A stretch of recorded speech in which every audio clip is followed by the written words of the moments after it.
Hola, buenas tardes. Eh, bueno, veo que hay 21 personas conectadas, entonces yo voy a empezar ya. Ok, vale, pues nada, me presento, yo soy Jaime Camarasa, yo soy profesor de la escuela y yo vivo en Lanzarote, yo soy de Canarias.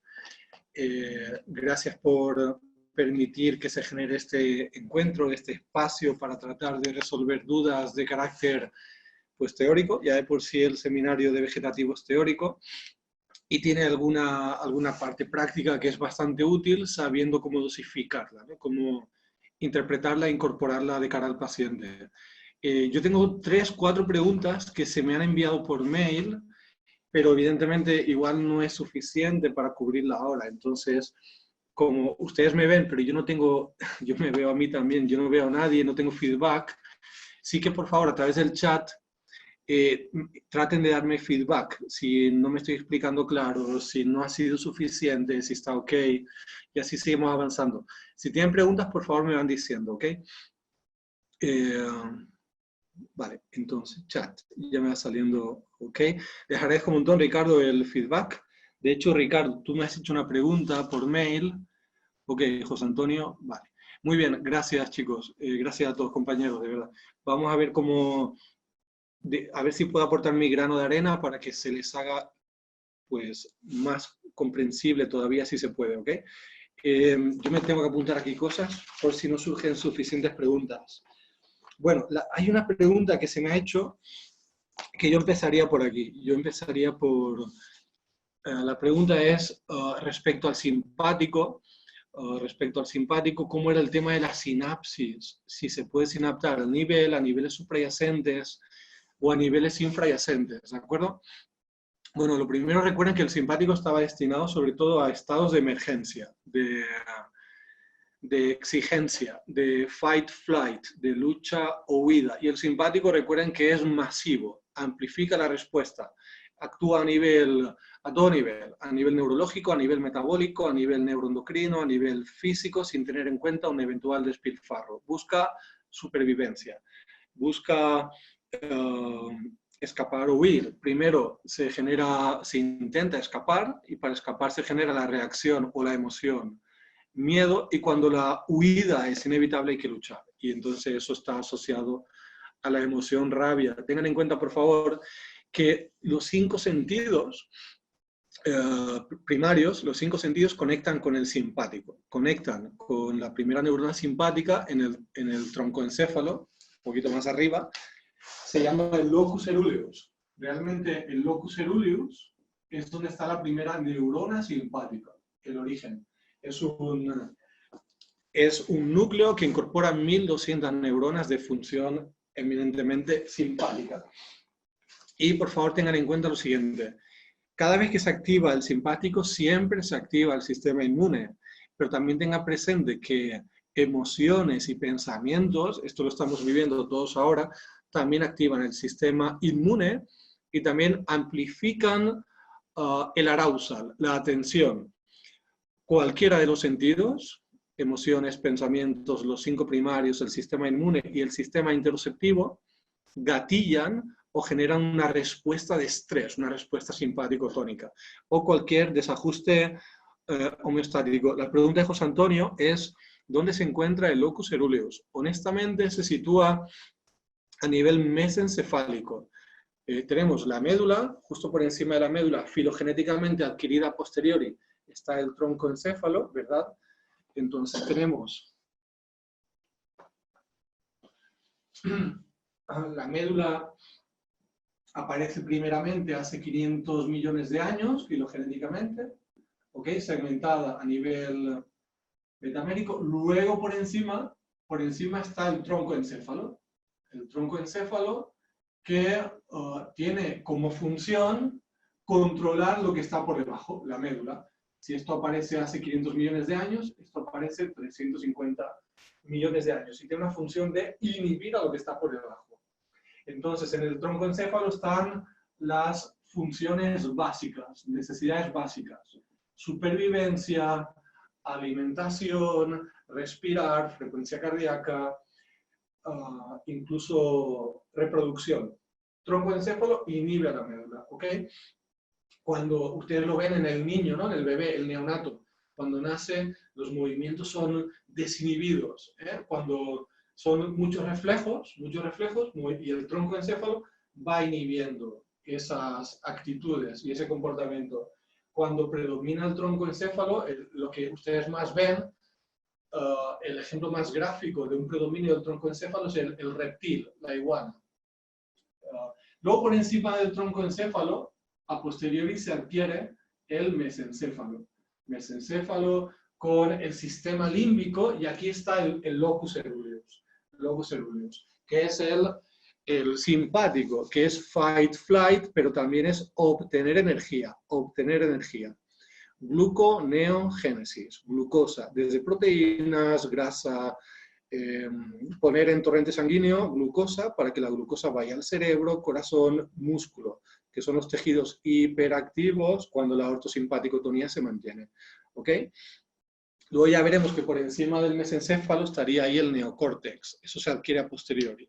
¿Ok? Lo dejo ahí por si a alguien le surge alguna pregunta más.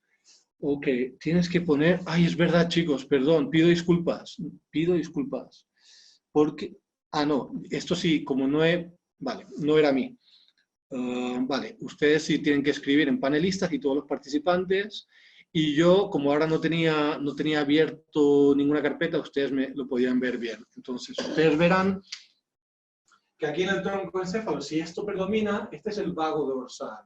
Ahí están las funciones de congelar o de freeze. Aquí está el mesencéfalo, fight-flight, el sistema límbico, el locus ceruleus, y por encima, a posteriori, estará el neocórtex. Aquí es donde se sitúa el vago, tal y como lo conocemos, el vago mielinizado. Vago ventral, vago mielinizado. El neocórtex modula el mesencéfalo, que modula el troncoencéfalo, que modula a la médula tal y como la conocemos. Por tanto, si hacemos buenas estrategias parasimpático-tónicas, podemos ir controlando todo lo que conocemos desde el punto de vista metamérico, tal y como lo trabajamos en clínica. Bueno, yo voy a intentar irme directamente a la pregunta que se me ha hecho. La pregunta que se me hace es la siguiente, respecto al simpático, ¿verdad? Bueno, yo lo que les decía a ustedes es que el simpático tiene la función de responder ante un estresor, y un estresor es un trastorno homeostático del tipo que sea. Cambios del pH, cambios de la tensión arterial, cambios de glucosa, frío, calor, etc. Que la suegra venga a visitarnos, bueno, este tipo, todo lo que sea estrés, ¿no? El parasimpático, al revés, tiene que ver con funciones de regenerar, con funciones de reconstituir reservas corporales, cicatrizar, etc. ¿Qué significa esto? Primera lectura clínica. Si no reclutamos nunca el parasimpático, nunca frenamos el sistema inmune y nunca se regenera.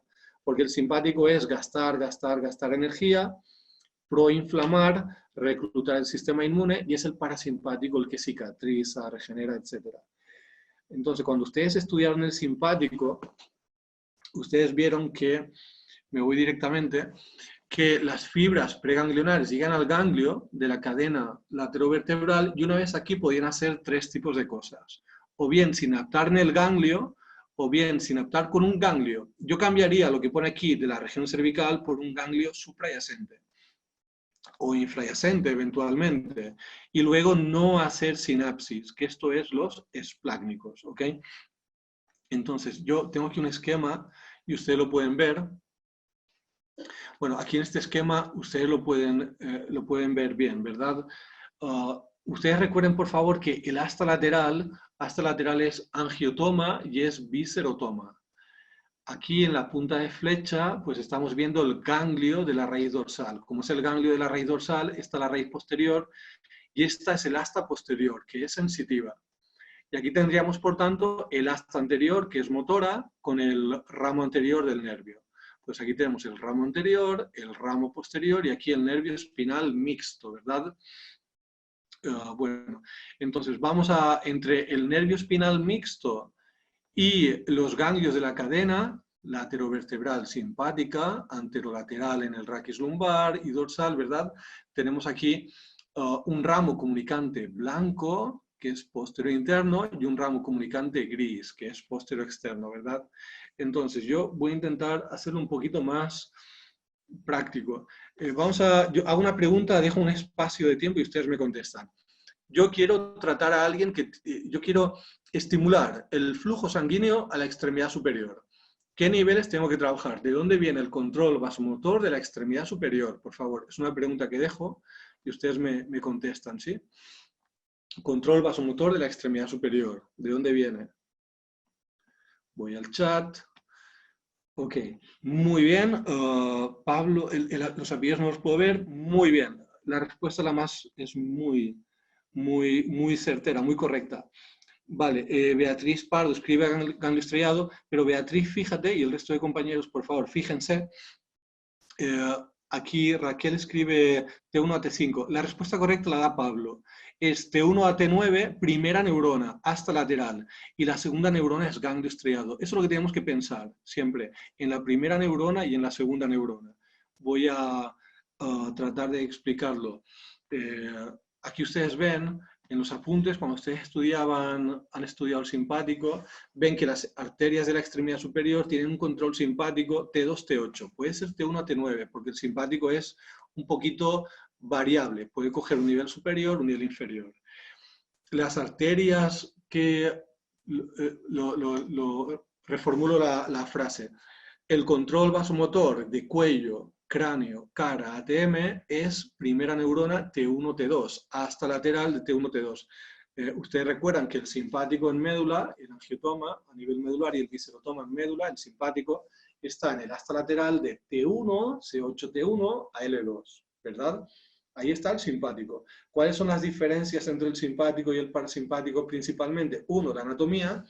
El simpático es sobre todo C8T1 a L2. El parasimpático es craneal y es sacral, y dos, el fármaco, el neurotransmisor liberado en el terminal, ¿verdad? Entre la segunda neurona y el tejido diana, en el simpático es noradrenalina y en el parasimpático es acetilcolina, ¿verdad? Entonces, imaginen que ustedes tienen un paciente que tiene una tendinopatía, artropatía, miopatía, una epicondilalgia, algo en la extremidad superior, una neuralgia cervicobraquial, algo en la extremidad superior. Ustedes tienen que, para trabajar bien a ese paciente, tenemos que verificar T1 a T9, primera neurona simpática, y la segunda el ganglio estriado. ¿Ok? Entonces, yo lo voy a apuntar en la pizarra que tengo detrás de mí, entonces me salgo y... Ok. Espera. Vale, entonces, vamos a intentar recordar lo siguiente. A nivel viscerotoma, hemos dicho, viscerotoma, vamos a ponerlo aquí, y angiotoma lo ponemos aquí. Angiotoma, viscerotoma. Entonces, vamos a ver que hemos visto D1, D2, D1, D2 es control vasomotor de cabeza, cuello, cara, ATM. Cuando digo cabeza también me refiero a cerebro, hipotálamo, hipófisis, ejes neuroendocrinos, hipotálamo, hipófisis, glándula adrenal, hipotálamo, hipófisis, hormonas sexuales, hipotálamo, hipófisis, tiroides, hipotálamo, hipófisis, regenerar, hipocampo, amígdala, todo eso está ahí. Voy a ver aquí, no. Bueno, sí, mejor aquí. Entonces, vale, a ver si así se ve bien, medianamente bien. Sí, tengo que hacerlo así. Vamos a ver que D1 a D9 es el control, hablo siempre de primera neurona, control vasomotor de la extremidad superior, miembro superior, y D10 a L2 es control vasomotor de abdomen, pelvis y miembros inferiores. Esto es clave tenerlo en cuenta para después intentar interrelacionarlo a nivel clínico, ¿ok? Dejo un espacio de tiempo por si hay preguntas, que ya me ha salido alguna. Ok, mejor así. Vale, gracias Ricardo. Ok, bien. Entonces, este es el control vasomotor. D1, D2, cabeza, cuello, cara, DM. D1 a D9, miembro superior. D10 a D2, abdomen, pelvis, miembro inferior. Esto es importante, tenerlo en cuenta. Cuando ustedes tienen un paciente que tiene, por ejemplo, el ADM bruxismo, tenemos que pensar que contraer los músculos es muy barato energéticamente. Cuando alguien muere, queda un rigor mortis. Significa que mantener toda la musculatura en general contracturada ha de ser muy barato, muy barato. Despolarizar una membrana de una célula muscular no cuesta nada de energía, es un transporte iónico pasivo. Pero repolarizar, volver a poner el calcio extracelular, meter calcio, magnesio, sodio y potasio, eso es dependiente de bombas de sodio, potasio, calcio y magnesio. Eso gasta energía. Entonces, cuando alguien tiene contracturas, lo primero que tenemos que pensar es el angiotoma, la ley de la arteria, que falte energía, que falte... El simpático es control energético y control vascular. Y si el simpático no va, ya puedo tener tendinopatías, miopatías, déficit fisiológico del tejido que sea. Viscerotoma. Cuando nos centramos en el viscerotoma, vamos a ver que T1 a T5 o D1 a D5 es lo mismo, es el nivel del nervio esplácnico torácico. ¿Qué inervan los niveles D1 a D5? Inerva vísceras del cuello y vísceras del tórax, del mediastino. Entonces, aquí ponemos corazón, pulmón, corazón, pericardio, pleura, pulmón. Aquí incluimos también tráquea, tiroides, faringe, laringe, timo hasta una cierta edad, y me falta el esófago. Eso es T1 a T5, nervios esplácnicos torácicos. Luego veremos si sinaptan en la cadena, si siguen de largo, si suben, si bajan, luego veremos. Tenemos niveles D6 a D9. Aquí es el nivel del nervio esplácnico mayor. T5, T6, T5, T6 a T9, T10. ¿Qué inerva? T5, T6, T9, T10, vía nervio esplácnico mayor. Inerva sistema visceral digestivo superior. Aquí tenemos el hígado, la vesícula biliar, la vía biliar extrahepática, el colédoco, por ejemplo, ¿no? El colédoco. Aquí tenemos el estómago, el píloro, el cardias, el duodeno páncreas, el complejo duodeno páncreas, incluyendo el ODI. Aquí tenemos el vaso. Estos son niveles de T5, T6 a T9, T10. Cuando se dice hígado de 8 es correcto, sí es correcto. No es estrictamente completo y también es verdad que T8 puede ser estómago, duodeno, páncreas, vaso, ¿de acuerdo? Miro porque hay una cuestión en el chat por si algo no va bien. José dice, yo no entiendo los esplácnicos que resultan de la unión de los nervios tras pasar por el ganglio. Ahora vamos a hablar de eso enseguida, José. Yo termino con esto, relaciones de angiotoma y viscerotoma, porque es clínico, y luego nos vamos a definir los esplácnicos. Por último, niveles de D10 a L2 que inervan, hasta lateral, primera neurona, simpático. D10 a L2 es inervación de intestinos, riñón, glándula suprarrenal y todo el tracto ginecológico, la ginecología, primera neurona, ¿ok? Ginecológica. Entonces, un problema de intestinos, si ustedes ven aquí, de 10 a L2 es inervación de intestino, riñón suprarrenal y ginecología. Pero de 10 a L2 es también control vasomotor de abdomen, pelvis, miembro inferior. Significa, un problema de D10 a L2 puede dar una miopatía o una contractura del piramidal, del glúteo mayor, de la fascia plantar, de isquiotibiales, de aductores. La respuesta es que sí, porque D10 a L2 es control vasomotor de esos tejidos, pertenecen al mismo segmento de angiotoma. Entonces, cuando falta el flujo arterial a esos tejidos deprivados energéticamente, fisiológicamente alterados por menos riego sanguíneo, se espasman, se contracturan. Y ustedes manipulan localmente y no es suficiente. Pero también puede ser que D10 a D2 esté sensitizado por las vísceras que convergen o que bombardean D10 a D2.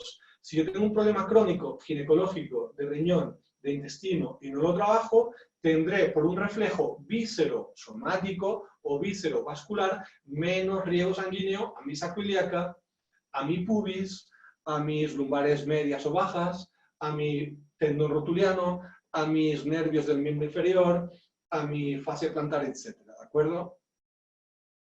Entonces, cuando nos intentamos... Ustedes quieren que yo defina los esplácnicos y yo lo haré, pero termino con esto. Cuando yo me centro en un problema del miembro superior, una epicondilalgia, una epitrocleitis, un túnel carpiano, una inestabilidad de la muñeca, cualquier problema de la extremidad superior, una periartritis escapulohumeral, tendré que verificar el control vasomotor de la extremidad superior, que es primera neurona de 1 a D9 y la segunda neurona ganglio estrellado. En el ganglio estrellado está el cuerpo neuronal, el soma de la segunda neurona. El axón de la segunda neurona es lo que viaja con la subclavia a la extremidad superior. El axón de la segunda neurona es lo que rodea y forma esa red plexiforme, esa estructura a modo de malla, que rodeando la arteria viaja al mismo territorio donde va la arteria. La arteria es el vehículo del simpático en este caso. Entonces, tenemos que trabajar siempre, verificar y normalizar primera y segunda neurona. Entonces, yo puedo tener un problema de epicondilalgia, porque el primer control vasomotor de la extremidad superior T1 a T9 no va del todo bien, o por el ganglio estrellado, C7D1, primera costilla, o podría ser porque alguna de las vértebras alguna de las vísceras entre T1 a T9, las vísceras que están dependientes del esplácnico torácico, T1 a T5, o las dependientes del esplácnico mayor, sensibilizan esos segmentos y consecuentemente, finalmente, disminuyen el riego sanguíneo a la extremidad superior. Un problema de hígado, de páncreas, de corazón, de pulmón, etc., por la vía de la metámera. Esto es una relación clínica, ¿verdad? Entonces, vamos a intentar definir los esplácnicos. Vuelvo a donde estaba y todo el tiempo voy a tratar de mirar el chat para que ustedes me den el feedback de si hay preguntas que debo responder. Entonces, antes decía que el simpático, ustedes lo saben, el simpático se divide en un simpático somático y un simpático visceral, ¿de acuerdo? Entonces, esto de aquí lo voy a borrar, ¿de acuerdo?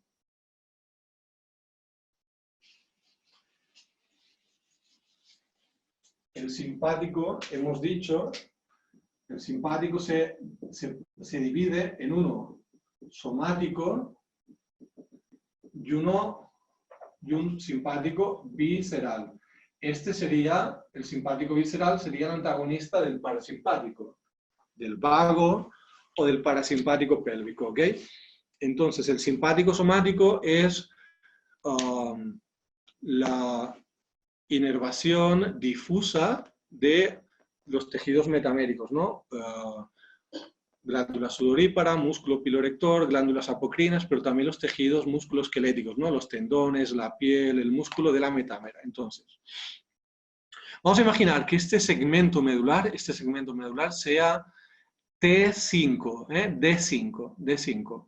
Entonces, vamos a ver qué. Vamos a imaginar angiotoma, control vasomotor de cualquier tejido que pertenece a D5. D5 es el nivel del pezón. Entonces sería toda la piel, todos los tegumentos pertenecientes al segmento de D5 por delante, lateralmente y por detrás, ¿no? Entonces, la primera neurona simpática en verde estaría en el asta lateral de D5. A ver, busco la punta de flecha. Caramba, ahora. La primera neurona estaría en el asta lateral, primera neurona vasomotora, asta lateral de D5. Ahí está el cuerpo. El axón de la primera neurona seguiría desde el asta lateral por el asta anterior, por el ramo anterior del nervio espinal mixto, del nervio espinal, perdón, ramo anterior del nervio, ahora nervio espinal, ahora toma el ramo comunicante blanco, ingresa en la cadena simpática, llega al ganglio del nivel, en el ganglio está la segunda neurona, y para que la inervación simpática llegue a los tejidos pertenecientes a la metámera de D5, del nivel en el que estamos, D5, se sinapta en el ganglio del nivel, se toma el ramo comunicante gris y se reincorporan las fibras simpáticas, que sería el axón de la segunda neurona, naciendo de aquí del ganglio, al nervio espinal mixto, de forma que cada nervio espinal tiene más o menos un 8% más o menos de contingente de fibras simpáticas. Y ahora, donde va el nervio, se aporta la parte vegetativa simpática, la parte vasomotora a los tejidos donde va ese nervio. Por eso cuando hay un trigger point o demás, cuando hay una disfunción somática, hay alteraciones vasomotoras o vegetativas, piloerección, taquicardia, sudomoción, etc. ¿De acuerdo? Eso es primera posibilidad. Estamos en el simpático somático. Primera posibilidad, digamos, primera posibilidad A, sinaptar en el ganglio del nivel. Seguimos en el simpático somático, pero ahora la posibilidad B. Posibilidad B. Las fibras salen del asta lateral, hacen el mismo recorrido, asta lateral, el cuerpo de la primera neurona. El axón de la primera neurona pasa por el asta anterior, por el ramo anterior, por el nervio espinal, toma el ramo comunicante blanco, llega a la cadena y ahora no sinapta. Ejemplo. El control vasomotor de la extremidad superior. Hemos dicho, primera neurona para la extremidad superior está entre D1 y D9. Vamos a imaginar que las fibras, la primera neurona está en el asta lateral, el cuerpo, asta lateral de D1 a D9, el axón de la primera neurona sale del asta lateral, pasa por el asta anterior, llega a la cadena y no sinapta, porque si sinaptara, daría el control vasomotor a los tejidos de D1 a D9 del tronco. Llega a la cadena ganglionar y no sinapta. Lo que hará es que sube, sinapta en el ganglio estrellado, ahí está el cuerpo de la segunda neurona, y el axón de la segunda neurona es lo que sale del ganglio estrellado y rodea la subclavia y va allí donde va la subclavia. ¿De acuerdo? Eso sería la segunda posibilidad. Simpático-somático, segunda posibilidad. No sinapta en el nivel. No sinapta en el nivel. Yo les hago una pregunta a ustedes, les hago una pregunta. ¿Cuál es el control vasomotor del tendón de Aquiles? Es decir, cuando alguien tiene una tendinopatía de Aquiles, ¿qué tendríamos que verificarle? ¿Dónde está la primera neurona y la segunda neurona para el tendón de Aquiles? Por favor, dejo un espacio de tiempo y ustedes me contestan. Tendón de Aquiles. ¿Cómo lo trabajamos en cadena lesional? Cuando trabajo un músculo siempre miro origen, inserción, inervación y el control vasomotor. ¿Cuál es el control vasomotor del Aquiles? Por favor, ¿qué tendríamos que verificar? ¿Ustedes me contestan? Voy abriendo el chat. De 10 a L2, muy bien. No veo el nombre completo. Joan, de 10 a L2, es correcto. Primera neurona, muy bien. Pablo Hernández, Agustina, de 10 a L2, muy bien. Ahora, a todos, compañeros, la segunda neurona es el nivel de la inervación. Significa, si la inervación del Aquiles es L5, S1, S2, significa, como es un tejido del miembro inferior, significa, muy bien, ustedes lo han dicho, la primera neurona está en el asta lateral de D10 a L2. El axón de esa primera neurona toma ese mismo recorrido, va desde el asta lateral, asta anterior, ramo anterior del nervio, nervio espinal mixto, toma el ramo comunicante, llega a los ganglios de los niveles de D10 a L2, pero no sinapta, sino que baja y sinaptan fibras en L5, fibras en S1, fibras en S2. Se reincorpora al nervio y va con el nervio, allá donde llega el nervio, al tendón de Aquiles en este caso. Entonces, la segunda neurona, para que lo tengan bien claro, la segunda neurona es el nivel de la inervación. ¿Ok? Les hago otra pregunta. Por ejemplo, la piel de la ceja. Si la ceja es C1, C2, o la piel del ángulo de la mandíbula, que es C4, ¿cómo sería el control vasomotor de estos tejidos? Control vasomotor, por ejemplo, de la ceja, C1, C2. ¿Qué tendríamos que mirar? ¿Dónde está la primera neurona que controla la calidad, el trofismo, el control vasomotor de este tejido? La piel en la región de la ceja. O la ceja en sí, estos tejidos. ¿Dónde está la primera neurona? ¿Qué tendríamos que mirar? Primera neurona y, por favor, díganme también segunda neurona. Muy bien, Joan, Pablo, muy bien. Primera neurona, efectivamente, D1 a D2. Entonces, las fibras, perdón, el cuerpo de la primera neurona simpática está en T1 a T2. Muy bien. Voy a ver. Pablo, segunda neurona, vamos a ver. Las fibras, el cuerpo de la primera neurona hasta lateral T1 a T2. El axón sale por el mismo recorrido hasta el anterior, ramo anterior del nervio, ramo comunicante blanco, llega la cadena a la altura del ganglio de 1 a D2, pero no sinapta, porque si no iría a la extremidad superior. Lo que hará es que sube y sinapta en el ganglio cervical superior. Como la piel de la ceja es C1, C2, sinaptará en el ganglio cervical superior, que está a la altura de C1 a C4. El ganglio cervical superior se anastomosa con el ramo anterior de C1 a C4. Y ahora va con el nervio de C1, C2 para la ceja o con C4 para el ángulo de la mandíbula. Ok, perfecto, Pablo, gracias por el feedback. Es verdad, Pablo, es verdad que el ganglio cervical superior sí se anastomosa con el quinto par, con el trigémino, con el 7 facial, 9 glosofaríngeo, 10º vago, 11º espinal, 12º hipogloso. Anastomosa con todos ellos. Entonces, Adolfo, en el caso del Aquiles, ¿la segunda neurona sinapta en los ganglios lumbares? No. Sí, perdona, ganglios lumbares de la cadena. Ganglios lumbares de la cadena simpática laterovertebral. Efectivamente, Adolfo. La segunda neurona sinapta en L5, ok, gracias, sí, exacto, gracias por el feedback. Sinapta en L5, en S1, en S2.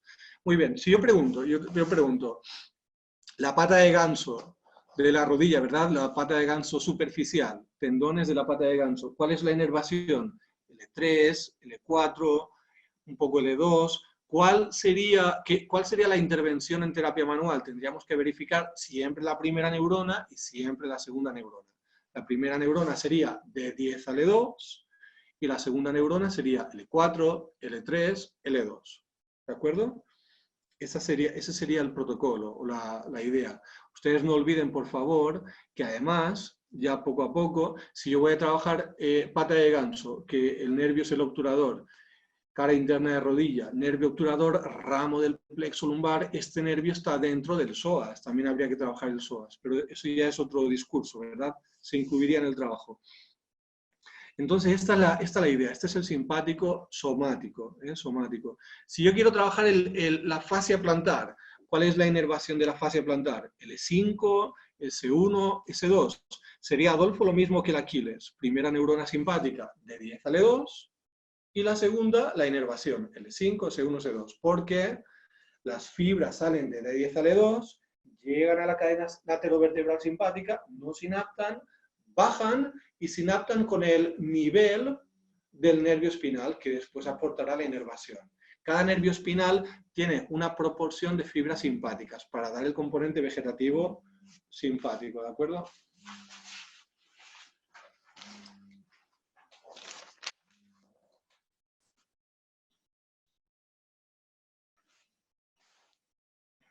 Disculpen. Bien, si yo dijera inervación, control vasomotor del piramidal, sería lo mismo. De los isquiotibiales sería lo mismo. Del glúteo mayor, lo mismo, porque es L5, C1, C2. A veces no termina de resolverse bien el problema del piramidal, o porque no trabajo el origen, o porque no trabajo la inserción, o porque no trabajo la primera y la segunda neurona relacionada con la inervación, Primera neurona de 10 a L2 y la segunda de 5 C1. Entonces ya hemos definido,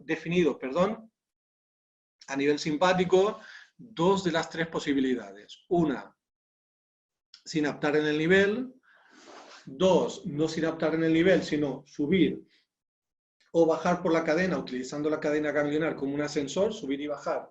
Subir o bajar y sinaptar a esa altura. Y esto sería el simpático somático. Y luego nos queda la tercera posibilidad, que es no sinaptar, que eso es para el simpático visceral, y eso es para los nervios esplácnico-viscerales. No, todo no webinar. Jorge Márquez dice que no está en el webinar. Un segundo, por favor.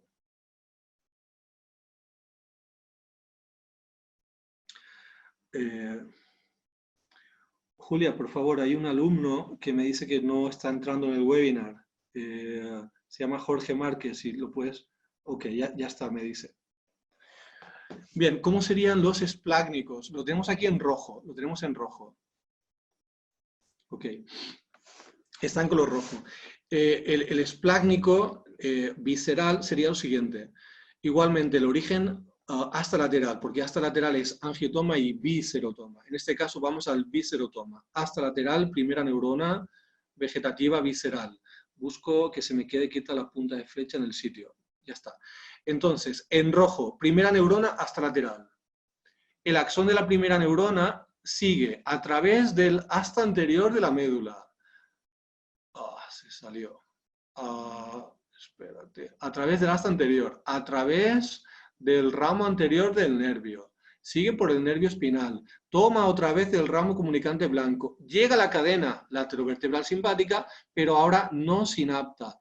Primera posibilidad, sinaptar no lo hace. Segunda posibilidad, subir o bajar tampoco lo hace. Utiliza la cadena como un medio de transporte, como una vía de transmisión, y va por el nervio esplácnico que sale desde ahí o que prolonga desde ahí y va a un ganglio previsceral o yuxtavisceral. ¿Qué significa? O en la pared del órgano o muy próximo a la pared del órgano. Y ahí sinapta. Y entonces ahí está la sinapsis primera con segunda neurona. ¿Ok? Y ahora, desde la fibra postganglionar es una fibra muy cortita para tener una acción más localizada sobre el órgano, no tan difusa, no tan magnificada sobre todos los órganos. Quiero una acción ejecutada tejido específico sobre un solo órgano. Esa es la tercera vía, ¿ok? No sinapta en el nivel de la cadena del ganglio, no sube, no baja. Va directamente a un ganglio, por ejemplo, del plexo solar o del plexo hipogástrico. Ese es el nervio esplácnico, ¿de acuerdo? Espero que esto está un poco más claro. Y yo termino con este capítulo. Doy un espacio de tiempo para que ustedes me den el feedback si está bien o repito alguna cosa, ¿sí?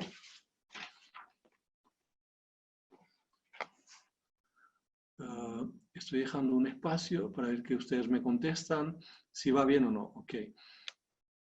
Abro el chat. Ok, gracias Ricardo, gracias Beatriz. De momento bien. Bien por aquí, muy bien, Ricardo. En el caso de suprarrenales, no habría ese ganglio previsceral, ¿correcto? Efectivamente, Pablo. La suprarrenal es como si fuera un ganglio de la cadena fuera del lugar. Es un ganglio, es un órgano simpático puro. Simpático. Es como un ganglio pero fuera de la cadena, en otro lugar, sobre la cúpula renal.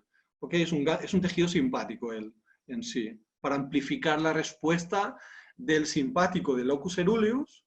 El locus coeruleus tiene un brazo que amplifica la respuesta a todos los tejidos cerebrales, ascendente, y un brazo descendente a la suprarrenal para que libere adrenalina y para que en la periferia magnifique la respuesta del simpático. Es un tejido simpático. Muy bien, gracias a ti. Entonces, yo les hago una pregunta. Si yo tengo que trabajar el Aquiles, volviendo al Aquiles, ¿qué es lo que tendríamos que hacer con el Aquiles en sí, desde el punto de vista de la clínica? Si yo trabajo el tendón de Aquiles, pero sería igual si yo trabajo la fascia plantar, o si yo trabajo el piramidal, o si yo trabajo el glúteo, o si yo trabajo la sacroiliaca, desde el punto de vista vegetativo sería muy similar. Inervación del Aquiles, primera neurona, de 10 a L2 y segunda neurona para el Aquiles, entonces sería. Entonces yo tengo Aquiles, tendón de Aquiles, pero podría decir también, insisto, isquiotibiales, piramidal, glúteo mayor, fascia plantar. Bueno, primera neurona de 10 a L2. Segunda neurona, L5, S1, S2. Entonces en el Aquiles, si tengo que trabajar como en cualquier músculo, origen, inserción e inervación. El origen del pie, quick scanning del pie. Perdón, he dicho mal, inserción. El origen es supracondilio en el fémur tendría que mirar la rodilla, ¿verdad? Lesiones de lateralidad interna-externa, cajón anterior, cajón posterior, rotaciones de la tibia, rotación tibial interna-externa, origen e inserción, rodilla y pie. Inervación, L5, S1, S2.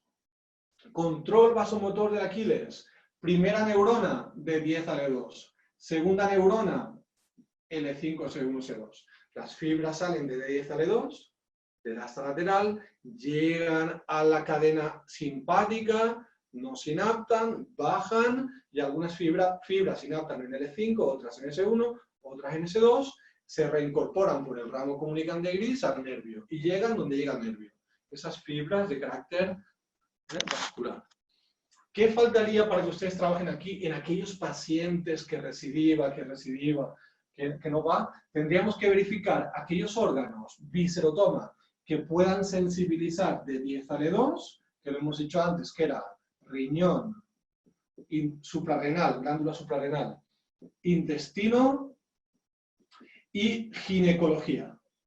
Útero, ovario, próstata, vejiga, y aquellos órganos que puedan sensibilizar L5, S1, S2, que son nuevamente, L5, S1, S2 es nuevamente ginecología, y el intestino, pero más que nada el izquierdo, el colon izquierdo. Pues esto es lo que ustedes tienen que intentar verificar conociendo la metámera. Eso para intentar llevarlo a la clínica, ¿ok? Esto sería inervaciones. Dejo siempre una ventana de tiempo para que ustedes me digan si estamos bien o no. Y si me quieren hacer alguna otra pregunta de carácter teórico o más enfocado a la clínica. Ok, veo que no me preguntan, yo sigo, ¿ok? Hay una pregunta de... Vale, estas preguntas de la sinapsis, nivel arriba o abajo, eran de Ricardo. Ricardo al mismo tiempo me había preguntado diferencias entre neurotonía y espasmofilia. No es una pregunta fácil, Ricardo.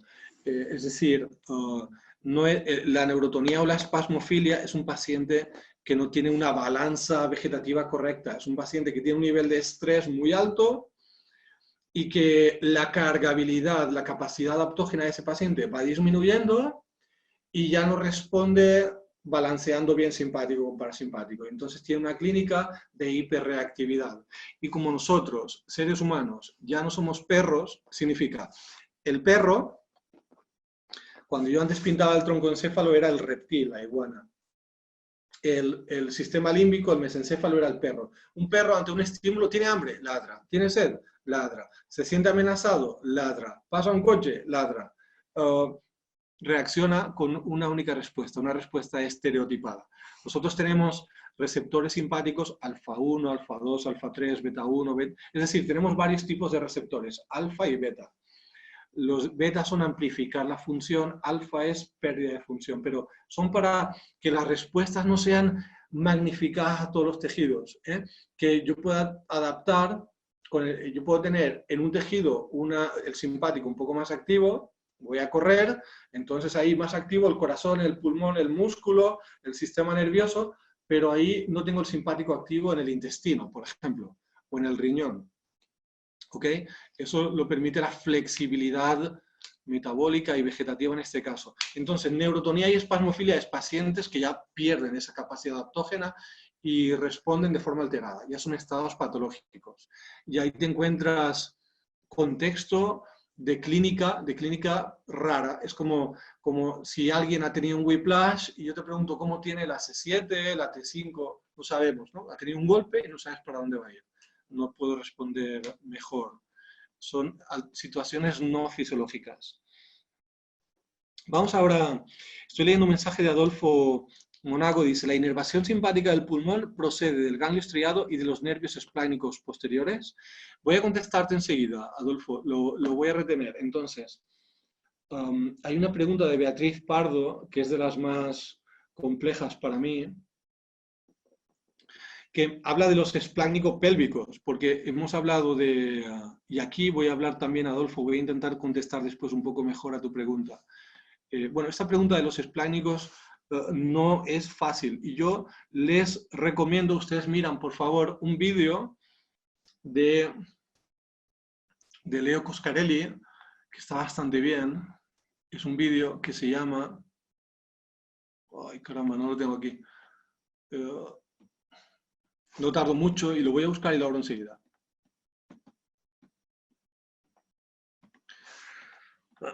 Ayudaría bastante. Pensé que lo tenía aquí, pero se ve que no lo puse. Van a Leo Coscarelli y se van a un vídeo que se llama así, Plexo Solar 3.1. Plexo Solar 3.1, ¿bien? Voy a abrirlo. Entonces, vamos a compartir el vídeo. Ok, ustedes lo miran, se llama Plexo Solar de Coscarelli 3.1. ¿Qué es un plexo? ¿Qué es un plexo? El plexo es el punto de encuentro de las fibras simpáticas y parasimpáticas, ¿de acuerdo? Ese es el plexo. Mira, vamos a ver primero el plexo solar y luego contesto, Adolfo, a tu pregunta para la inervación del pulmón. Ok, entonces aquí está representando Coscarelli el diafragma con los pilares. Acuérdense, el pilar derecho que baja hasta L3, el pilar izquierdo que baja hasta L2, en marrón, ¿no? Se une al psoas, que está aquí detrás, ¿no? El cuadrado lumbar aquí no está representado. En este color violeta estaría el riñón en vez de suprarrenal. Y aquí tenemos los ganglios del plexo solar, que son, bueno, perdón, aquí vemos la arteria aorta saliendo por el hiato aórtico, nivel de 12 a la izquierda, y la primera gran arteria después de la aorta abdominal es esta, que sería el tronco celíaco. Entonces, a la altura del nacimiento del tronco celíaco está el ganglio celíaco o ganglio semilunar,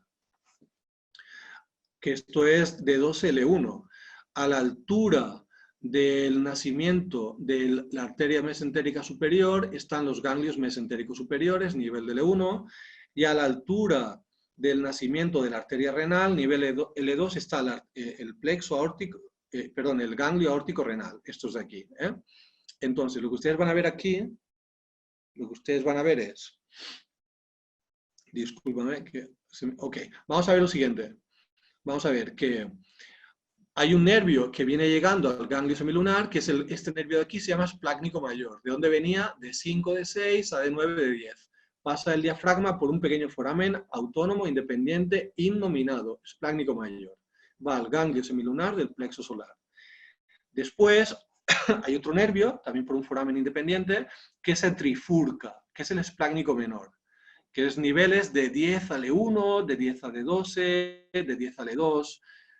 Puede que solo coge de 10, de 11 o de 12 y luego está un esplánico inferior o mínimo, inconstante, que llegaría hasta L2, pero si no está el menor coge todo, de 10 a L2, que llega al ganglio semilunar, al mesentérico superior y al aórtico renal. Yo lo explico, hay mucha palabra por mi parte, ustedes tienen el vídeo. Y luego, eso viene de D10 a L2, entonces tiene que ver con el riñón, intestino, suprarrenal y la ginecología, ¿verdad? Y luego aquí vemos el hiato esofágico de 10 a la izquierda, y lo que salía del hiato esofágico es el nervio vago. El izquierdo por detrás, el derecho por delante, ¿ok? Y eso va, el vago va al ganglio semilunar del plexo solar, ¿de acuerdo? Entonces aquí ya vemos llegando el esplácnico mayor, el menor que se trifurca y el vago. Y esto llega de cada lado. Y además aquí lo que añade Coscarelli en color azul, que ustedes lo van a ver enseguida, es el frénico, que también llega aquí, ¿de acuerdo? Ahora, él amplifica la imagen y se ven, ¿ves? El esplácnico mayor arriba a la izquierda al ganglio semilunar. El frénico con la F. El vago, que sería aquí, a la parte, al cuerno anterointerno del ganglio semilunar. Esto sería el vago, ¿verdad?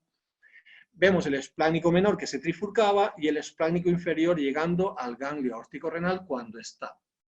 Si no está, su función la asume el esplácnico menor. Lo que significa ahora es que ha llegado aquí el simpático, ya ha llegado el parasimpático. Y ahora se forma, él llama un mix, todos con todos, y todos los nervios se interrelacionan. De forma que solo sabemos por el neurotransmisor liberado, si se libera noradrenalina, la influencia de esa unión sináptica es simpática. Si se libera acetilcolina en el terminal, es una acción parasimpática, ¿verdad? Bueno, y ahora es muy importante, Coscarelli dice, del plexo solar, de la aorta a la altura del plexo solar salen tantas arterias, tantos subplexos como ramas da la aorta. Significa, si el tronco celíaco da una arteria hepática, pues habrá un plexo hepático, ¿verdad? Esa red plexiforme rodeando y cubriendo la arteria, y el vegetativo viaja con la arteria allá donde llega la arteria, al hígado. Si la arteria hepática se separa y da una arteria cística, pues habrá un plexo cístico. Hay una arteria esplénica a la izquierda, pues hay un plexo esplénico que sale de ahí. Hay una arteria mesentérica superior, hay un plexo mesentérico superior, etc. Este es el plexo solar. Aquí está la arteria renal, por debajo está la arteria mesentérica inferior, ¿de acuerdo? Esto es el plexo solar. Tiene un componente parasimpático, que es el vago, y un componente simpático, que es los espláncnicos. ¿Qué eran los espláncnicos? La tercera de las opciones, la que no sinaptaba. El espláncnico era lo que no sinaptaba en el ganglio del nivel, ni subía ni bajaba, sino que iba de largo a un ganglio que está aquí en el plexo solar, muy próximo al órgano, y viaja con la arteria al órgano. Espero haber dejado esto medianamente o relativamente inteligible. Doy un espacio de tiempo. Les pido por favor que me hagan un feedback si lo he explicado esto o no. Si se ha entendido más o menos bien o no. ¿El vídeo ustedes lo tienen? Ok, genial, Pablo, gracias. Gracias, Nayara. De momento vamos bien. Bien, este sería el plexo solar, ¿de acuerdo? Seguimos. Plexo solar. Ahora, nos vamos al plexo hipogástrico. Aquí les tengo que recordar, plexo hipogástrico se refiere a la arteria hipogástrica. La arteria hipogástrica es la arteria ilíaca interna. Recuerden que más o menos a la altura de L4, L5, el disco L4, L5, más o menos, la arteria aorta se separa en una ilíaca primitiva derecha y una ilíaca primitiva izquierda. Cada ilíaca primitiva se separa en una ilíaca externa, que cuando pase por debajo del ligamento inguinal se le llama femoral, y una ilíaca interna, que es la que está aquí marcada en amarillo, ¿verdad? Rojo-amarillo. Esta ilíaca interna es la hipogástrica.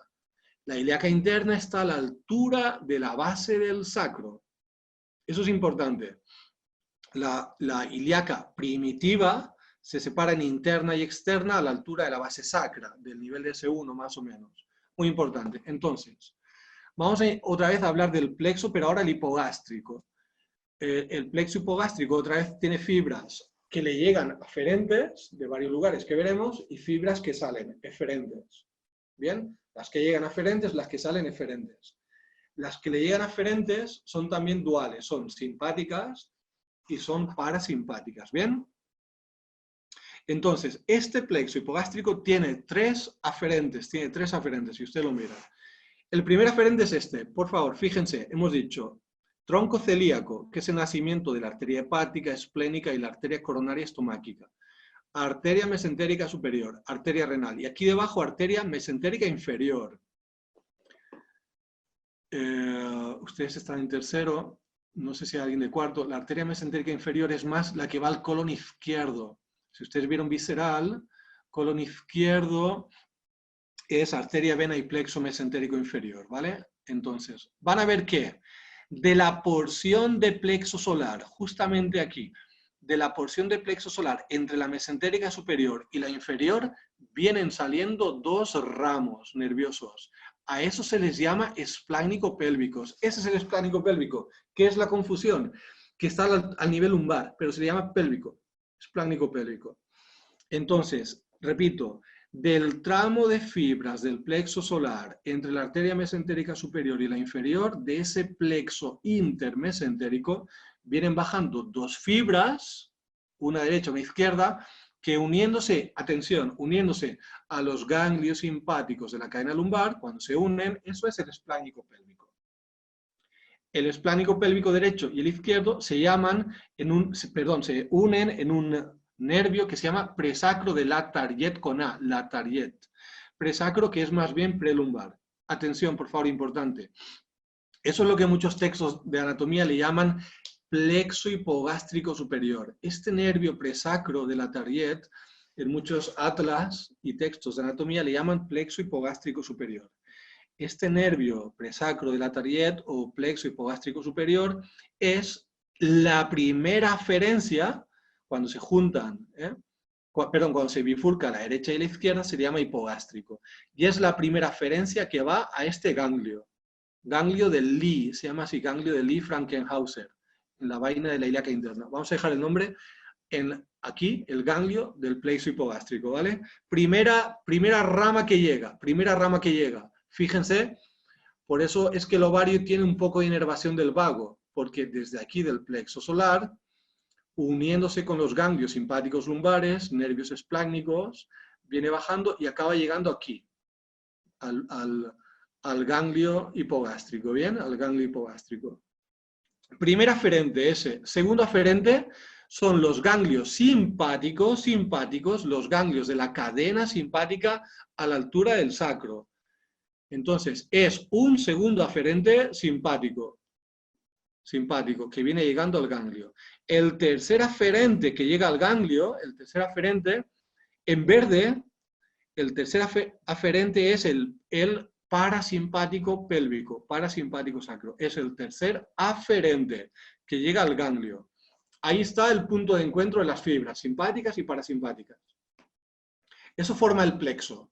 Lo simpático y lo parasimpático en ese ganglio forma el plexo. Bien, ya tenemos el plexo formado por tres aferentes. Uno desde el plexo solar, otro desde los ganglios de la cadena sacra, simpáticos, y otro el parasimpático pélvico. Bien, ahora, desde este ganglio, desde este plexo, a la altura de la ilíaca interna o arteria hipogástrica, van a salir tantos subplexos como ramas arteriales de esa arteria ilíaca interna o hipogástrica. Significa, si hay una arteria vesical, habrá un plexo vesical saliente de ahí. Si hay una arteria uterina, habrá un plexo uterino. Si hay una arteria tubárica externa, habrá un plexo tubárico externo. Si hay una arteria hemorroidal, habrá un plexo hemorroidal. Todo viniendo desde ahí. Es complejo, ¿eh? El vídeo, la referencia la tienen. Se llama, repito, Plexo Solar 3.1 de Coscarelli. Adolfo, trato de responder a tu pregunta sobre la inervación de pulmón y la inervación de corazón. Y ustedes están tirando a dar, todos, porque las preguntas no son las más fáciles. Hay un vídeo de Coscarelli, se llama Corazón 16, o lo tiene duplicado, se llama también inervación cardíaca, cualquiera de los dos. Corazón 16 o inervación cardíaca, repito, cualquiera de los dos. Ustedes van, y voy a ser breve, voy a ser rápido aquí. Ustedes van a ver esta parte del vídeo. Vete al tercio final del vídeo. Tercio final. Entonces, ustedes van a ver en la parte final del vídeo, aquí él representa los tres ganglios cervicales. Los tres ganglios cervicales, ¿de acuerdo? Y ustedes van a ver aquí, ya estoy hacia el final, el ganglio que controla la actividad cardíaca, más que nada, y pulmonar, es un ganglio que está aquí. Este sería el arco aórtico, y esto sería la bifurcación de la arteria pulmonar, el tronco pulmonar. Entre el arco aórtico, entre el callado aórtico y el tronco de la arteria pulmonar está un ganglio que se llama de Reisberg. Ganglio de Reisberg, ¿lo ves aquí? Entonces, ese es el ganglio, ¿vale? Ahí es donde se ubica. Tensiones faciales locales del mediastino incrementarían la posibilidad de disfunciones sobre este ganglio. Entonces, voy a intentar ceñirme a la pregunta que tú me haces.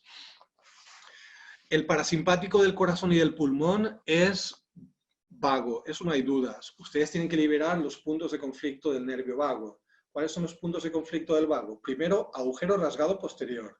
Liberar occipito mastoidea y petrobasilar. Primer punto de conflicto. Segundo, la anastomosis que tiene el vago con el ganglio cervical superior, C1 a C4. Luego espacios laterofaringeos o maxilofaringeos. Luego la entrada torácica, la clavícula, la primera costilla, la fascia de cobertura de este espacio, de este desfiladero, fascia de Simpson, el esternón, el mediastino, quinto punto de conflicto, y luego el diafragma. El diafragma puede atraparlo, ¿verdad? Al vago. Ahora, la cosa para el corazón y el pulmón es que ellos tienen doble simpático. Entonces, yo creo que me quedo aquí porque no necesito otra imagen. El corazón y el pulmón tienen doble simpático. ¿Cuál es la inervación simpática del corazón? es inervación simpática del corazón es T1 a T5, voy a salirme de aquí. Ok. La inervación simpática del corazón es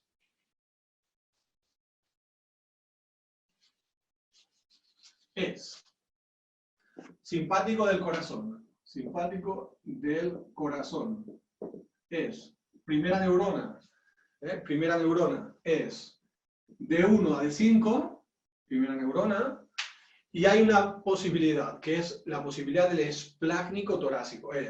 Las fibras salen del asta lateral de D1 a D5, llegan a la cadena simpática laterovertebral de D1 a D5, no sinaptan, no suben, no bajan, siguen de largo, y se encuentran con ese ganglio que yo les acabo de marcar a ustedes.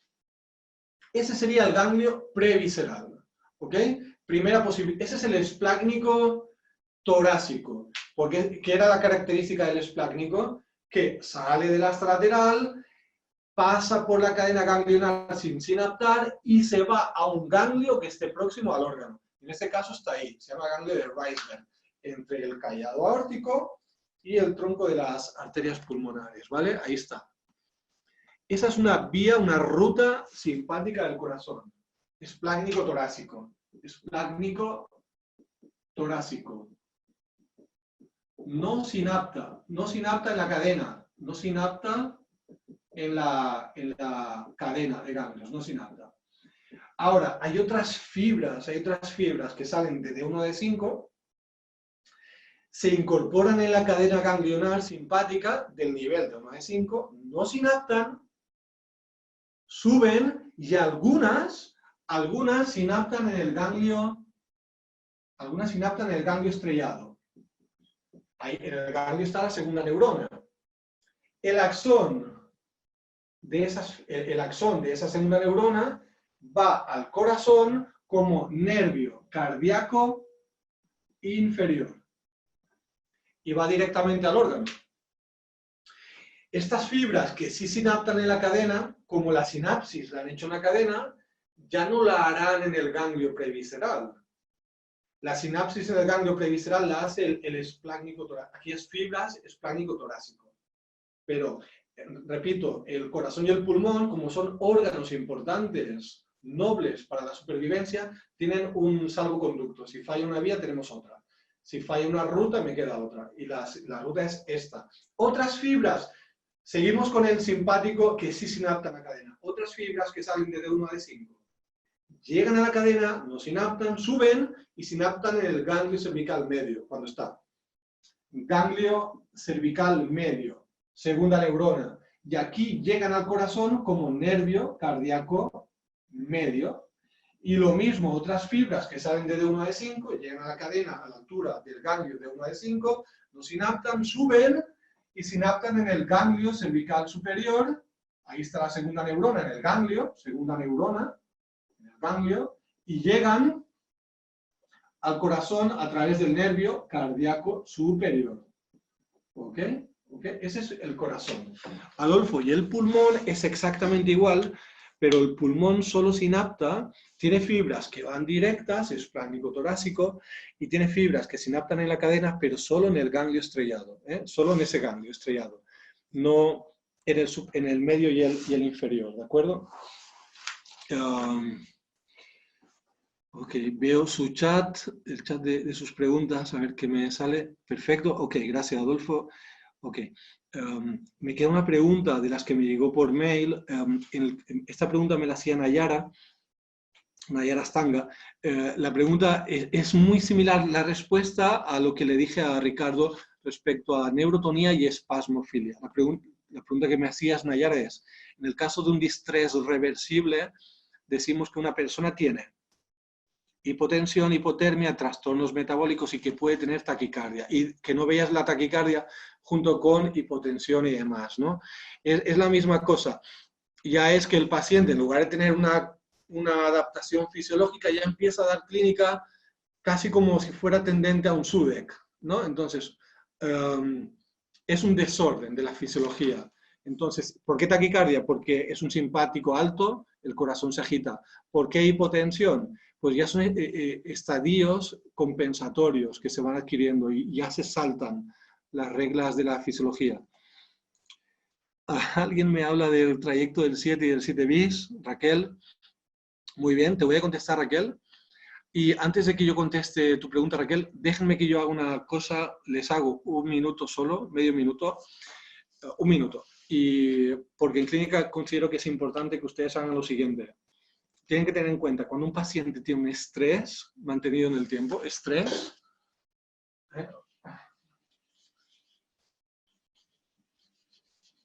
cuando el estrés se perpetúa o tiende a cronificar, habrá unos órganos que serán hiperactivos por la conducta del estrés y habrá otros que se verán deprivados energéticamente y vascularmente. Entonces, cuando yo tengo un estrés que se mantiene, mi sistema nervioso central y mis sentidos altos, no paran de trabajar.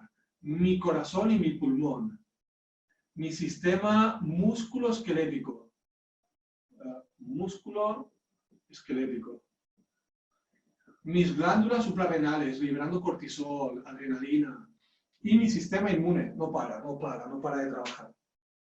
Me inflama y nunca conseguiré regenerar, cicatrizar, reparar. ¿Y qué órganos serán deprivados energéticamente? El aparato o el sistema reproductivo. Infertilidad, dolor de regla, inflamación, mucho sangrado, desorden de hormonas sexuales, porque si yo tengo un estrés, tengo que regenerarme yo. La energía va a mí, supervivencia del individuo, no de la especie. Y se daña el eje neuroendocrino de hormonas sexuales. Pero también toda la parte visceral se afecta. Si yo tengo estrés, no es el momento de ir al baño, de orinar, de descomponer proteínas, grasas, metabolismo de carbohidratos. Entonces la función pancreática y de órganos se va perdiendo.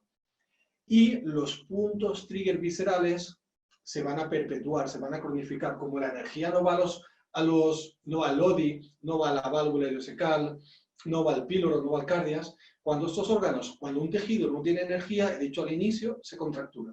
Entonces es el paciente que tiene muchos triggers viscerales y le tratamos y no va. Y la energía tampoco irá a la piel. Esos tejidos van a ir sufriendo. Termino con la última pregunta que se me ha hecho, que es el recorrido de los esplácnicos. No, el recorrido del 7 y el 7 bis. Entonces, insisto, ustedes están tirando fuerte. Me voy al parasimpático. Abrimos la carpeta del parasimpático. Yo con esto casi terminaría ya, ¿verdad? Ya tenemos 1 hora y casi 10. Y a ver en el chat, porque hay más cosas. Las siglas del cuadro. Sí, perdón. Ricardo, las siglas del cuadro son Sistema Nervioso Central y Sentidos, CZ, Corazón y Pulmón, GS, Glándula Suprarrenal, repito, Sistema Nervioso, de arriba abajo, Sistema Nervioso Central y Sentidos, Corazón, Pulmón, Sistema Musculoesquelético, Glándula Suprarrenal, Sistema Inmune. ¿Ok? ¿Lo tienes, Ricardo? Ok, perfecto. Entonces, termino con la pregunta que me ha hecho Raquel, parasimpático craneal. Ok, sí. No, sin problema. Vamos allá. Bueno, para entender el parasimpático, el cuadro más importante es este. Este es el cuadro más importante, ¿no? Entonces, ustedes aquí tienen las glándulas parasimpáticas encefálicas. ¿Cuáles son? La glándula lagrimal, la fosa nasal, las glándulas sublingual y submaxilar, la glándula parótida, ¿okay? Y faltaría la víscera ocular, el ojo, ¿no? Que es una expansión del cerebro. Vamos a ubicarnos en... Entiendo, Raquel, corrígeme si me equivoco, yo creo que te lo explicaré mejor el recorrido del 7 y del 7 bis, es decir, del facial y del intermediario de Reisberg, si te hablo del ganglio esfenopalatino y si te hablo de la glándula sublingual y submaxilar. Entonces, vamos a verlo aquí en azul. No, en rojo. Vamos a empezar aquí primero, en rojo. Vamos a hablar de la inervación parasimpática de la glándula lagrimal, mucosa nasal, palatina y faríngea. La parasimpática viene del ganglio esfenopalatino, que está aquí. Es un ganglio en la fosa ptérigo-palatino-maxilar suspendido de la segunda rama del trigémino, que es esta. Ven aquí el ganglio de Gasser, que estaría en el cabo de Meckel, en la cara anterosuperior del peñasco del temporal. Aquí está el 5.2, nervio maxilar superior, pues este sería el agujero redondo mayor. Suspendido del 5.2, el ganglio esfenopalatino. Entonces, como es un ganglio parasimpático, a él le llegan fibras parasimpáticas de la primera neurona, porque en el ganglio está la segunda neurona parasimpática, ¿bien? Entonces, al ganglio le llega el axón de la primera neurona. ¿Dónde está el cuerpo de la primera neurona? Aquí, en el núcleo lácrimo-muconasal. Y el axón de la primera neurona viene por el nervio facial que entra aquí. Entra por el conducto auditivo interno, en la cara anterosuperior de la roca petrosa, del peñasco. Por aquí entra. Luego, las fibras parasimpáticas siguen por el nervio petroso mayor superficial y llegan aquí al ganglio. ¿De acuerdo? Ahí está en el ganglio el cuerpo de la segunda neurona. El axón de la segunda neurona parasimpática utiliza ramos del 5.2 para llegar a la glándula lagrimal y a la mucosa nasal, palatina y faríngea. Vamos aquí a las glándulas sublingual y submaxilar. Estoy hablando todo el tiempo del parasimpático. La vía simpática de estos tejidos, Diana, no la estoy tocando. Y si hay preguntas, ustedes si lo quieren saber, me lo preguntan. Aquí, núcleo salivar superior. Vamos a acabar llegando a la glándula sublingual submaxilar. Las fibras siguen, el cuerpo de la primera neurona está aquí, la segunda en el tronco, encéfalo. El axón de la primera neurona viene por el 7 bis, intermediario de Reisberg, vuelve a entrar aquí por el conducto auditivo interno del peñasco del temporal. Por aquí entra el 7 facial, 7 bis, intermediario de Reisberg, el octavo vestíbulo coclear, y la arteria laberíntica, la arteria auditiva interna o laberíntica. Es clave porque esa puede provocar tinnitus, pero sobre todo vértigos. Y vamos a ver que las fibras siguen por aquí, por el 7 bis, y 7 bis. Las fibras, después de ir por el 7 bis, lo abandonan y siguen al facial, en el primer giro, en la primera rodilla, en el primer genu del facial. Esto sería el facial. El facial acaba saliendo por aquí, por el agujero estilomastoideo, pero las fibras parasimpáticas, secretomotoras para las glándulas sublingual, submaxilar, después de ir por el 7 bis, después de ir por el facial, aquí el facial se va del cráneo, y aquí las fibras toman este nervio, que se llama cuerda del tímpano. Después este nervio se une con este, que es el lingual, en el suelo bucal, y aquí está la segunda neurona, en el ganglio, pegadito a la pared del tejido diana.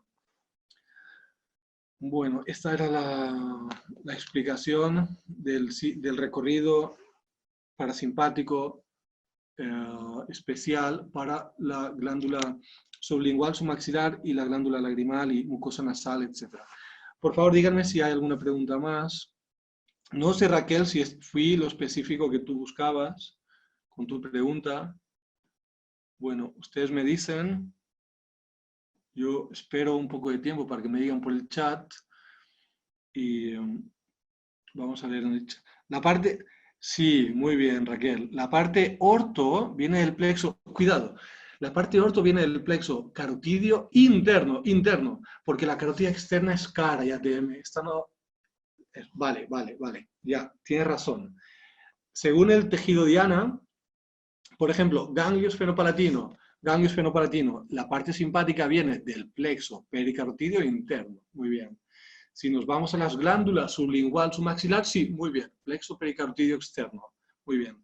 Cuando hablamos de plexo pericarotidio, fíjate bien, la segunda neurona es ganglio cervical superior y de ahí sale el axón que va rodeando las carótidas. ¿Y dónde estaba la primera neurona? La segunda, ganglio cervical superior, muy bien. ¿Y la primera, de dónde viene, chicos? La primera neurona con control vasomotor de cuello, cara, ATM, cráneo, es perfecto, Pablo, de 1 de 2. Muy bien, Ricardo. Muy bien, compañero. Esa es la idea. Ese es el simpático que va al tejido diana. Ese simpático no se une al ganglio esfenopalatino y no se une al ganglio submaxilar sublingual. Va al tejido diana, va a la glándula lagrimal o va a la mucosa, pero no va al ganglio. El ganglio en sí, el ganglio dentro del cráneo es un ganglio parasimpático. Bueno, esto es, aquí están las preguntas que se me hicieron por mail. Si alguna pregunta queda en el tintero, es ahora o nunca, ¿verdad? Ahora o nunca en este webinar.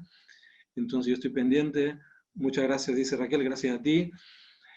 Pablo pregunta, ¿el petroso superficial mayor es simpático? Fíjate, Pablo. Espera, que no he leído todo tu texto. Espera. Intento contestar, no es fácil la pregunta. Pablo, no es fácil. El petroso mayor superficial es este. El petroso mayor superficial es, sigue la punta de flecha, por favor, es este. Veníamos desde aquí, núcleo lácrimo muconasal. Vamos a terminar en el ganglio esfenopalatino.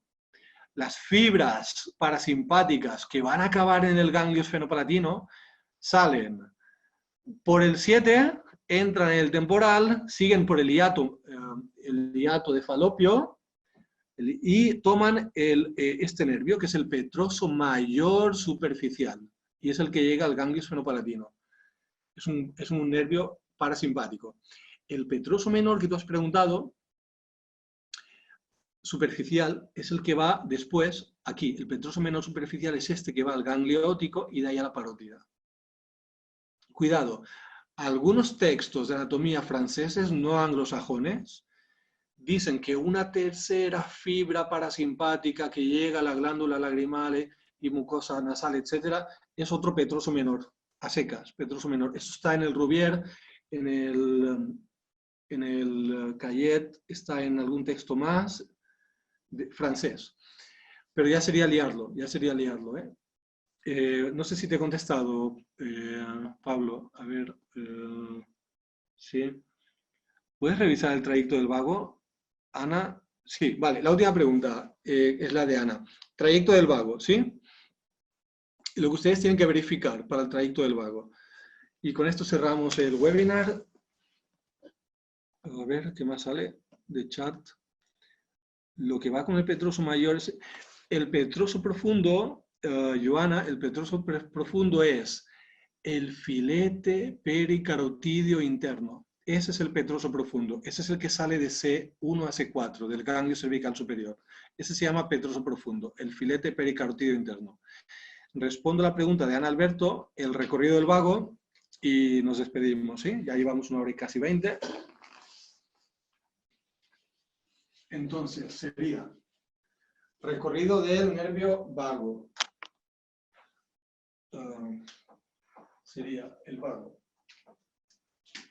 Puntos de conflicto. Lo que ustedes tienen que verificar. Son 6.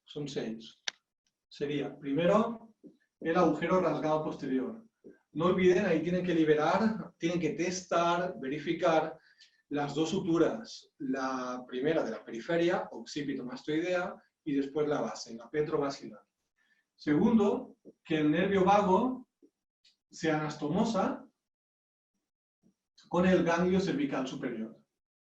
El vago se anastomosa ahí. Con el ganglio cervical superior se entiende como C1 a C4 niveles segmentarios. Tercero, espacios laterofaríngeos o maxilofaringeos entre el ramus mandibular y la pared lateral de la faringe. Péguenle una miradita a los vídeos de Coscarelli, al que se llama espacio perifaríngeo. El cuarto punto de conflicto es la entrada torácica, la entrada del tórax. El punto 5 es el mediastino. Cuando digo mediastino, me refiero al esófago, al callado aórtico con la tráquea, lo que ustedes vieron, ¿sí? Esa región. Y el sexto punto de conflicto es el diafragma, en el orificio esofágico y alto esofágico. Son los puntos de conflicto del nervio vago que ustedes tienen que tener en cuenta y explicar de cara al examen y tenerlo en cuenta para su consulta, ¿de acuerdo? Bueno, espero si me dan un feedback, si esto está bien. Ok. Espero un pequeño espacio de tiempo. Muy bien, Beatriz, gracias, bien. Ok. Pues, compañeros, aquí despido el webinar. Ana Alberto me dice gracias, Raquel también, perfecto. Gracias a ustedes, muchas gracias, dice Pablo, porque les agradezco a todos el feedback. Espero que les haya, placer mío, Raquel, gracias a todos. Espero que les haya servido. Tengan en cuenta una última cosa, les agradezco, chicos, el feedback un montón. Tengan en cuenta, hay técnicas que son simpáticas y técnicas que son parasimpáticas, si les preguntan de cara al examen, ¿verdad?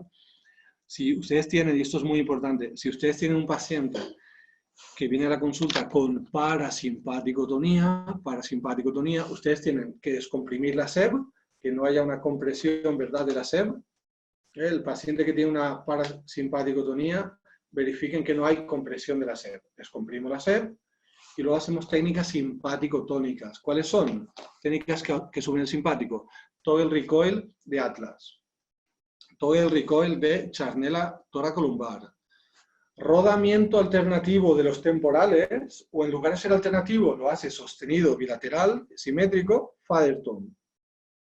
¿Ok? Luego, percusión de espinosa, selectiva a nivel, sube el simpático. ¿Ok? Luego, comprimir el plexo solar, sube el simpático. Y luego, cualquier técnica articulatoria en el raquis, articulatoria de 1 de 2, o pisiformes cruzados, que sea corta, dinámica, rápida, vigorosa, estimulante, eso sube el simpático. ¿Qué técnicas son parasimpáticas? Pues ahora son el cuarto ventrículo, de forma global, general, sistémico, y las técnicas sobre el raquis, pisiforme cruzado, articulatorio, cualquier cosa que hagan, pero que sea amplio, sostenido, pausado, tranquilo, esas son parasimpáticas, ¿ok? Y luego hay que intentar que el paciente tenga un estado normal, reclutando el parasimpático, que suele faltar. Y aquí yo a mis pacientes les aconsejo todo lo que sea. Pablo me pregunta, ¿cuántas de esas técnicas harías en una sesión? Depende, Pablo.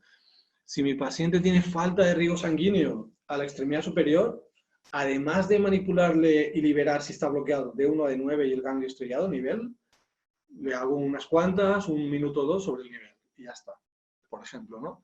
Si tiene un estrés crónico, aparte de que le hago cuarto ventrículo y que le enseño a hacerse en casa el cuarto ventrículo, 2 pelotas de tenis en un calcetín, que lo coloque en la escama del occipucio en casa cuando está tranquilito y que se haga 15 o 20 minutos él solo el cuarto ventrículo en casa, ¿eh?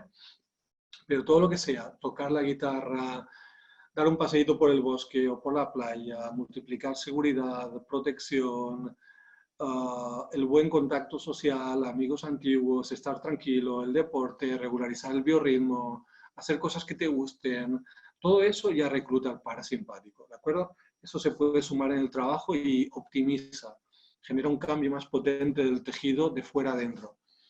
Y eso hará que su terapia manual sí que tenga más efecto. Bueno, este era mi último comentario, ¿ok? Ya ahí sí me despido. Chicos, un placer, espero que estén todos bien. Por favor, cuídense, resguárdense y que les vaya todo muy bien, ¿eh? Nos vemos en una siguiente ocasión. Abrazo a todos. Hasta luego.